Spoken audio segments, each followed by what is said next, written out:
Obraćam se predsjedniku Raselu, predsjedniku Zadarskog ogranka crkve Isusa Krista Svetaca posljednjih dana.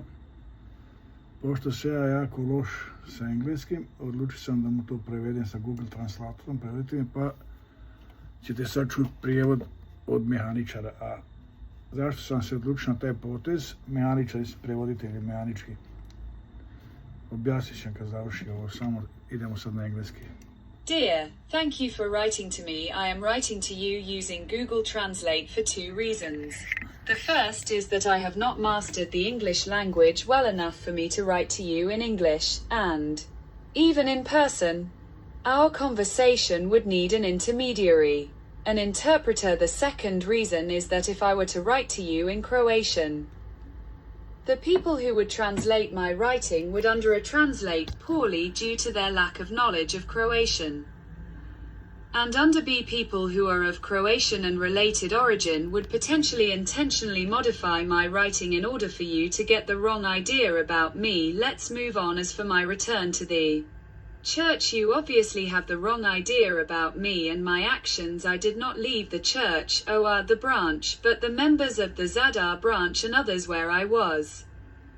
The presidents of the Zadar branch and the first advisor of the North and Adriatic group, or whatever you call us, turned their backs on me, and along the way abused their positions in the church to gain material gain, of which I have evidence from our official website. From the time when I was both the second and first advisor in our branch, I wrote about this to higher authorities, directly to the highest authorities, from Europe to America, but I always got the same answer.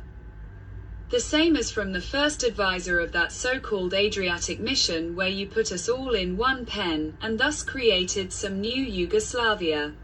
This does not mean that I am bothered by my brothers and sisters from Serbia, Bosnia and Montenegro, but I find it completely stupid that we are not together with Slovenia, possibly with Bosnia and Herzegovina, and Serbia with Montenegro, Kosovo, and with Labanija, Macedonia.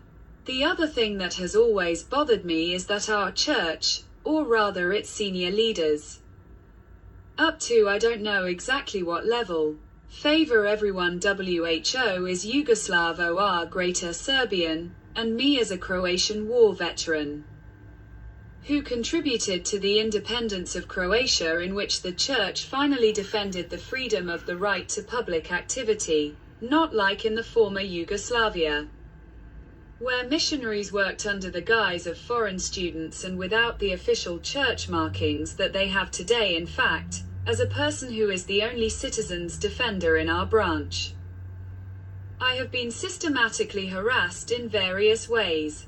I don't want to go into details.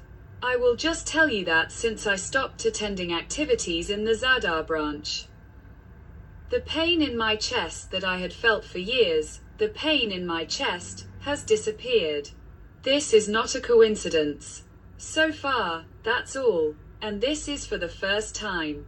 Furthermore, I declare the following: no visits to my home are out of the question. No phone calls.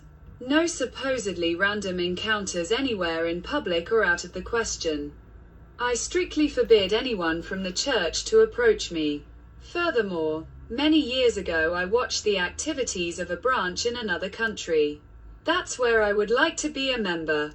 But in Croatia, there is no. I wish you all the best, both to you and to your family and loved ones, in the name of Jesus Christ. Amen. Ladislav Plentež. To je to, da skratim.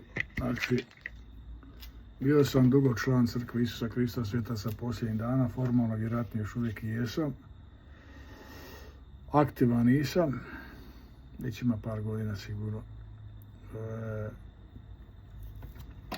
Ne bih sad htio ogaditi nikoga, međutim dogodilo se to da sam dugi niz godina morao prihvatiti činjenicu da tamo kao hrvatski ratni vojni veteran nisam dobrodošao. Koliko god se oni tamo trudili prikazati se da vole Hrvatsku, ne vole. Uvijek je, ja sam na ime trebao biti predsjednik ogranka, znači Znači, koliko se borili, moja djeca ima preko 10 godina, to najmanje i više i 15. Nakon što je prvi predsjednik ogranka, kog sam upoznao, morao otići, služio 2 godine i morao otići nazad u kući u Ameriku. On je mene predložio, ali iznad njega neko je to stopirao, a nisu ni ovi domaći bili ispod mene, bili oduševljeni.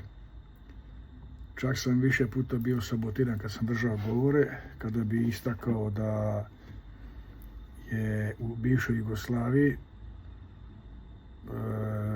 su misionari crkve Isusa Krista svetaca posljednjih dana, odnosno mormoni, bili isključivo u Zagrebu i to isključivo na sigurnim javnim mjestima i to su bili poslani pod maskom razmjeni studenata i nisu imali zvanične oznake crkve koje danas nose na pločici, mislim sa lijeve strane, gdje piše recimo sestra po prezimenu, ime ne, ili recimo za muškarca elder, starješina, prezime, ime ne. Znači to u Jugoslaviji nije bilo dozvoljeno. I onda ja kao hrvatski branitelj ponosan na činjenicu da sam naslijedio djelo jednog velikog Krešimira Ćosića, Zadranina, čiju sam majku i upoznao i blagoslovio svećeničkim blagoslovom i o tome mogu pričati. Što je isto zabolilo ove starije članove koji su duže tu pa to nisu odradili. Znači ja sam bio ponosan što sam nastavio djelo Krešimira Ćosića da približim Hrvatskoj i Zadru tu crkvu i građanima, jer uvijek smo govorili da su svi izvan crkve već članovi, samo što još ne znaju. A na nama je da pomognemo tim ljudima da upoznaju evanđelje Isusa Krista kroz našu crkvu. Ali sam bio protiv toga da se koristi terminologija, odnosno izraz vanjski svijet. Rekao sam, ne postoji nikakav vanjski svijet, postoje samo zidovi i to u glavama onih koji misle da mi nismo jedan korpus, jedno tijelo. Naša je odgovornost puno veća po tom pitanju, da kao članovi i misionari, a inače vrijedi pravilo u crkvi, svaki član je misionar, da pomognemo tim ljudima da shvate o čemu se u biti kod nas radi. Ali to nije išlo. Uporno sam ponavljao i pitao zašto već 15 godina, recimo, ajmo reći, i 17 godina smo stvarno na 4-5 aktivnih članova koji su uglavnom u nedjelji. Zašto nema ekspanzije?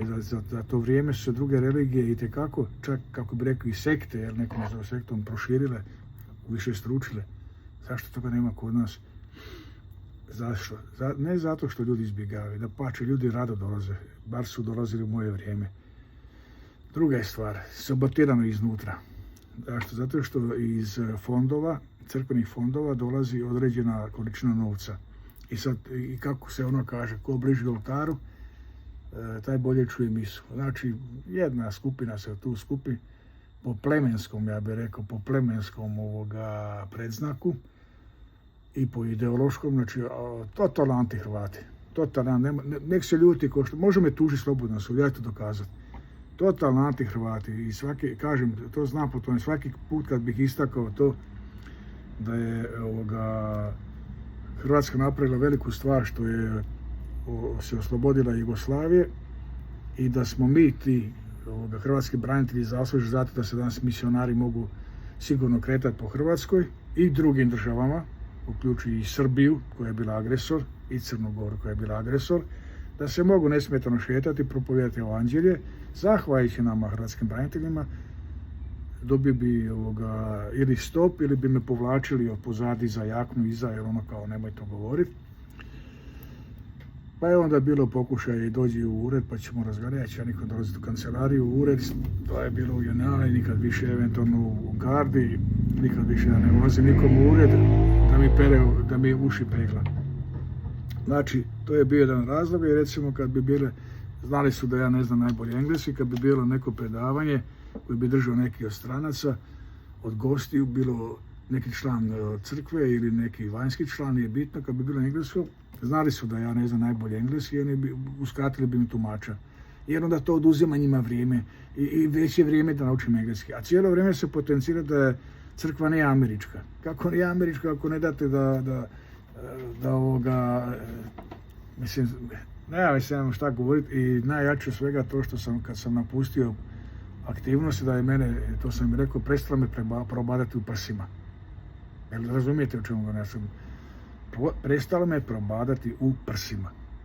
To nije mala stvar. I ja to, nije koincidencija, slučajnost ne postoje, postoje samo podudarnosti. I dobio sam pismo, evo, pokazat ću, od novog predsjednika ogranka, Russell White. Poslao sam mu pismo s tim sadržajem, odgovor na mail, ne na telefon slučajno, da mi se stalno zivka i cima, da ne želim nikakve kontakte. Mailom mi može odgovoriti. Telefon ni slučajno, da mi se dolazi kući ni slučajno. Pritom sad ne izražavam neku averziju, neku mržnju. Dapače, imam simpatije prema nekome ko misli da je u toj crkvi našao sebi sreću i zadovoljstvo i da je našao svoju svrhu, kako sam ja ranije isto mislio. Ali jednostavno zabranjujem da mi se prilazi i da mi se obraćaju, jer ne želim se više vratiti taj ogranak. I dodao sam da sam davno, kad sam bio bolestan, kako me niko nije od njih posjetio, bili su dužni, sam 2 mjeseca bio, najmanje mjesec dana sam bio u krevetu, samo je moj sin služio i to riskirao svoje zdravlje. Bio sam ta nekakva ptiča, kuga, gripa, ne znam šta je bilo. Bio sam jako bolestan antibioticima. Mijenjao sam posteljinu svako malo.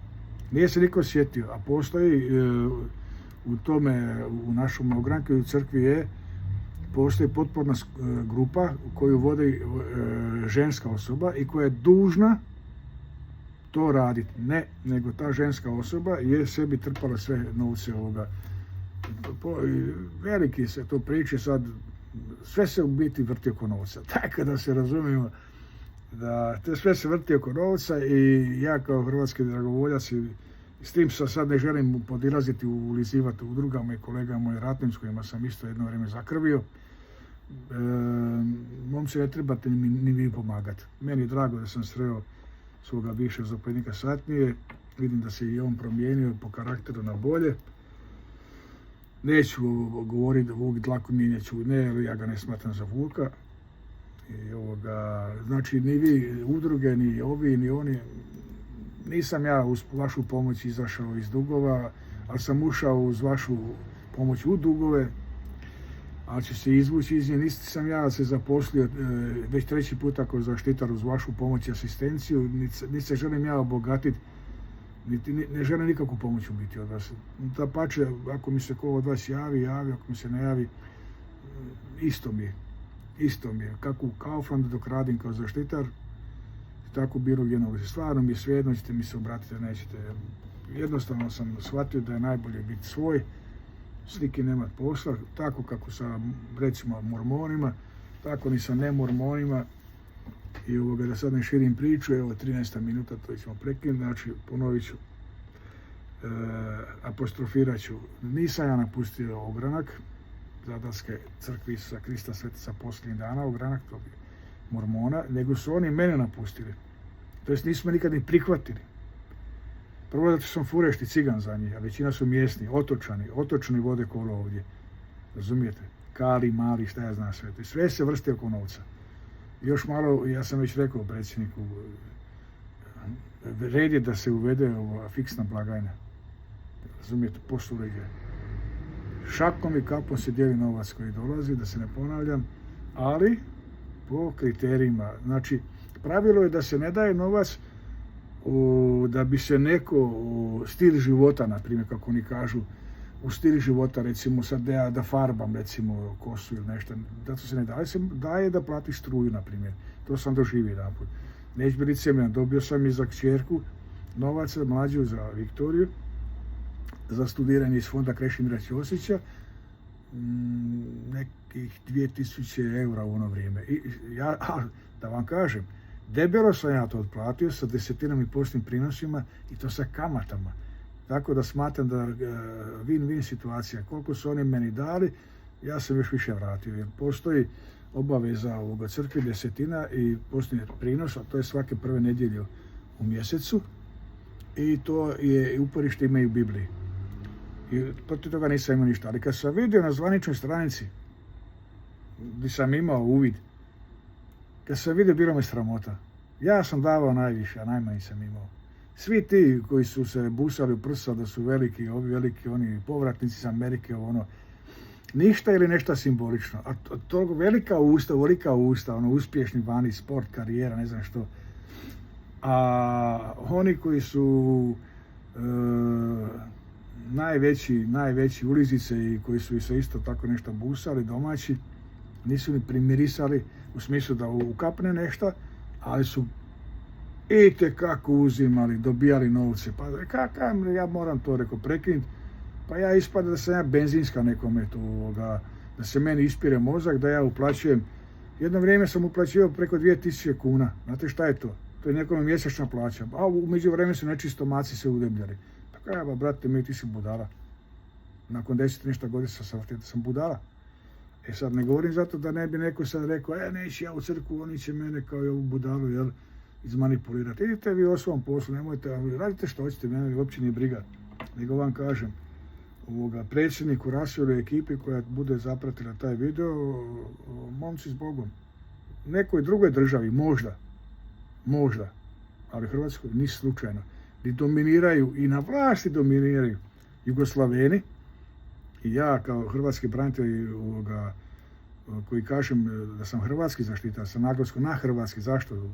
Zato što se malo i protegnem i izvan onoga što bi recimo prosječni zaštitar ne bi ni pomislio napraviti. Toliko, znači domoljub sam, boli me to i pogotovo kad sam vidio da je član američki bio jedan u Iraku, veteran, ja objavio svoju knjigu kao mormon, njegova knjiga je sjajno prošla, prodavala se, vjerujem da je crkva podržala, pa zašto onda hrvatskog branitelja, veterana šutate mazgovi jedni, umjesto da ste napravili nešto, se prekrić muka mi više. Adio.